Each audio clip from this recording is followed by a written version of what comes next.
Y'all hear me okay? Good. I'm glad it's somewhat of a more intimate group here. I really enjoy, I'm one of those weird people, I love talking to people, so love talking to groups. And I absolutely love Jacksonville, because I've lived here not once, not twice, moved here, I should say, 3 times. I'm born and raised in South Florida, but Jacksonville, this Northeast Florida area, is my home. 2 out of those 3 times for work, 1 time was for marriage.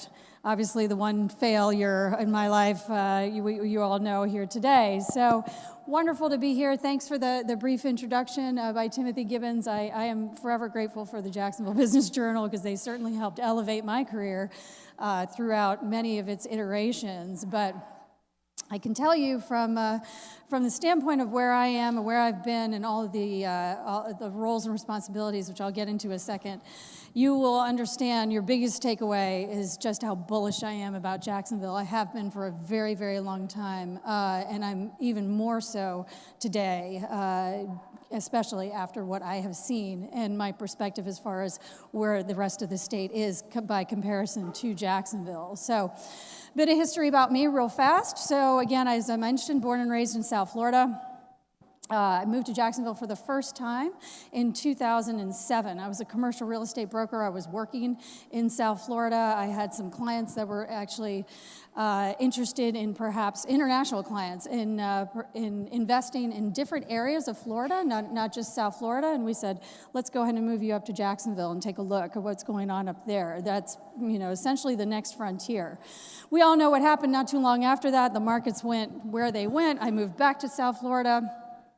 Had the whole marriage, came back, went back and forth. In 2014, I was recruited from commercial real estate to Nassau County, Florida, to be the executive director for the Nassau County Economic Development Board.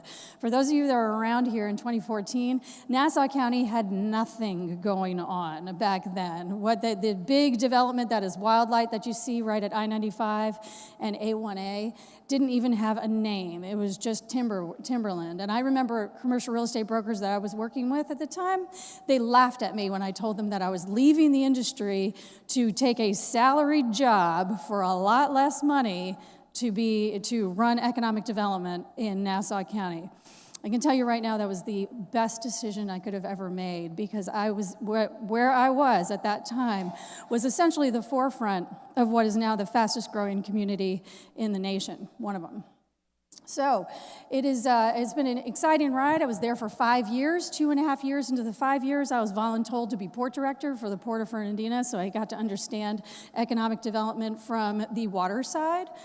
In 2019, November 2019, I was recruited to the Florida Harbor Pilots Association. For those not familiar with harbor pilots, they're your Top Gun mariners of the world that bring in all of the big ships here in the state of Florida and everywhere else. That was conveniently 3 months before the supply chain crisis began, and everything wreaked havoc on our world and our shipping industry and transportation industries. So I lived that life for almost 3 years, and then after that I was tapped to be Secretary of Commerce in July of 2022. Well, let me take that back. I was acting Deputy Secretary for about 6 months, and then I was made an honest woman about 6 months after that in February of 2023.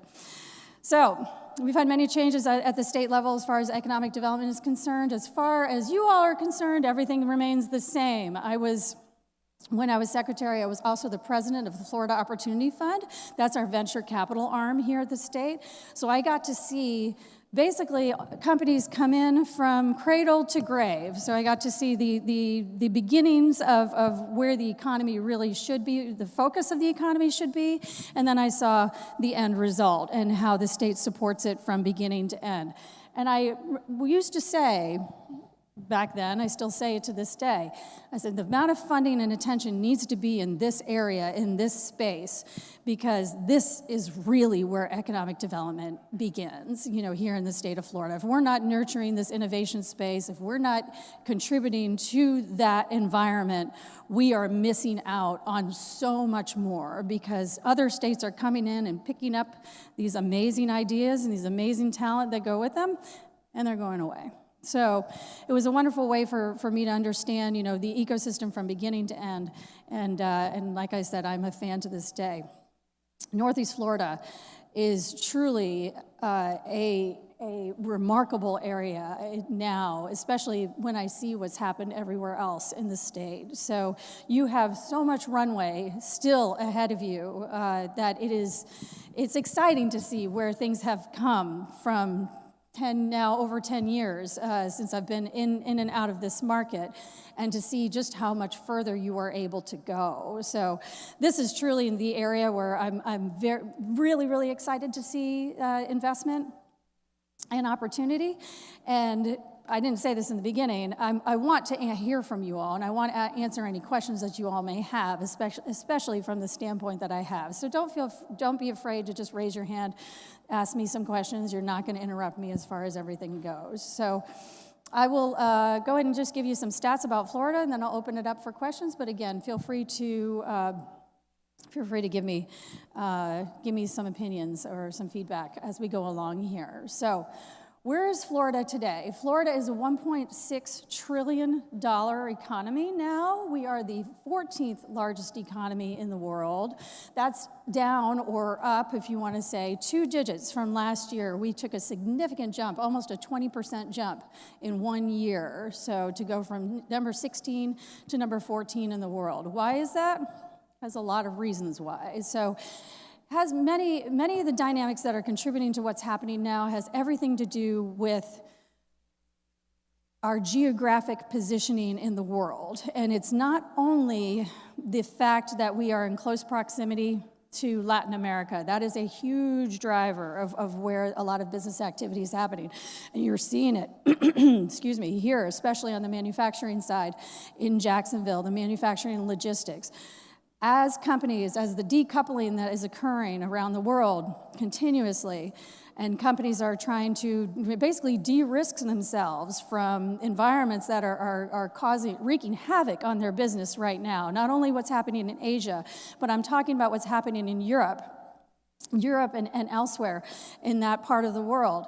They are in crisis. They are in energy crisis right now. They cannot operate any longer between inflation and energy costs. There are companies that in Italy, Germany, Spain, Portugal need to get out of there, and they need to find somewhere to place their assets, to park their companies in order to stay alive. We're seeing a lot of that happening right now here. They have really a few options. And they're all on the Eastern Seaboard. All on the Eastern Seaboard, and all specifically in the Eastern time zone. That is a huge driver, and I'll get back to that in just a second. But the need to be here in Florida or New York. That's the other option that I'm hearing from other people is New York, maybe some of the other southeastern states, but also Florida is where these companies are choosing to look and relocate. Why? Because of the trade lanes to some of their most important customers. Who am I talking about? I'm talking about Mexico, and I'm talking about South America. So going back to where I began with this conversation, our proximity to Latin America is driving businesses from across the pond here. Keep that in mind. Going back to the Eastern time zone. Eastern time zone is driving a lot of businesses here, and I'm talking about money, I'm talking about software technology companies, I'm talking about every industry when I'm speaking to all these businesses here today. I will get into specifics if I'm not speaking about all.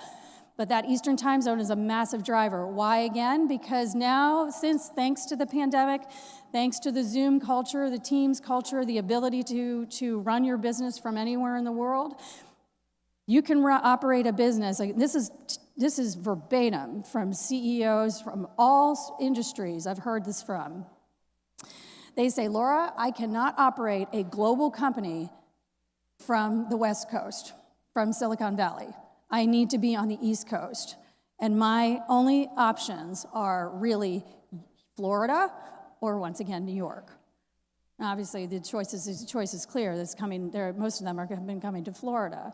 So you wouldn't believe that has been a huge driver. So for those that are trying to sell, or you're trying to sell something, go ahead and sell yourself. This community, they're part of the economic development space here or around it.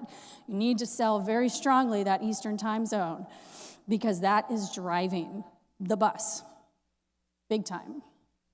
So you have those options there. The amount of money that is coming, the capital that is coming into the state of Florida is obviously a big driver too. We have 800 to 1,000 people still moving here every day. At the height of the pandemic, we had about 1,500 coming to this state. So, okay, we've dropped back a little bit, but not by that much. So with that 800 to 1,000 a day, we have about 4.48 million, excuse me, an hour coming in with them. That's in their businesses, and all this wealth, this net income migration is coming in at that rate. That's enormous. That's 4 times our number 2 competitor in that space, which is Texas. We're blowing people out of the water as far as how much money is coming into here. So that is contributing to this innovation and this landscape that you see, and then of course all the GDP elevation that we have. So, so that's a unique factor that we continue to tout. Our higher education system is certainly contributing to a lot of the business activity that we have here. Believe it or not, we do produce some really amazing talent here in the state of Florida. The only problem is we export it all. Other people are stealing it. So that's where our economic development team, myself included, I would go ahead and take the blame for this. We need to do a better job bringing in companies that can secure that talent here. Otherwise, they're going to go away to Texas or some of our other competitive states, Georgia or such. So space industry is really taking off. To put a pun, as you can all see, is definitely a driver for the entire state, not just the Space Coast. I want to be very, very specific about this. Yes, we've proven the model on the Space Coast that we can do a whole lot more in the space industry, especially as it relates to our seaports. We have technically 16 seaports here in the state of Florida. Imagine if we took that model that's happening in Canaveral and applied it elsewhere. That is driving a lot of business activity throughout Florida, and you're going to see a lot of that happening here in Jacksonville. And I'm not saying that you're going to see rockets coming in and out, drone ships bringing in rockets into the seaport, but I'm not going to say that that's not going to happen either. You have we have 3 spaceports in the state of Florida. 2 are in the Canaveral area, and guess where your 3rd is? Over there in Cecil Field. So you have every capability of having a massive, massive space industry here, and which you already do. There's a lot of aviation related activity here, and you're going to have a whole lot more. So we're going to have more spaceports throughout the state of Florida, but Florida will be the space state. It already is the space state. We are the model to which everyone looks to. And we have a very secret weapon in the state of Florida, which is called Space Florida, which helps enhance and really go after space-related economic development. So we're the only ones that have that yet. There's other states that are actually looking at that, and they're getting very, very competitive and aggressively going after our space industry. But we are continuing to keep our foot on the gas in that regard, and hopefully we will remain the leader in that. But mark my words, space will have a significant impact, continuous significant impact everywhere in the state of Florida, not just over in the Space Coast. Let's see, where else do we got going on?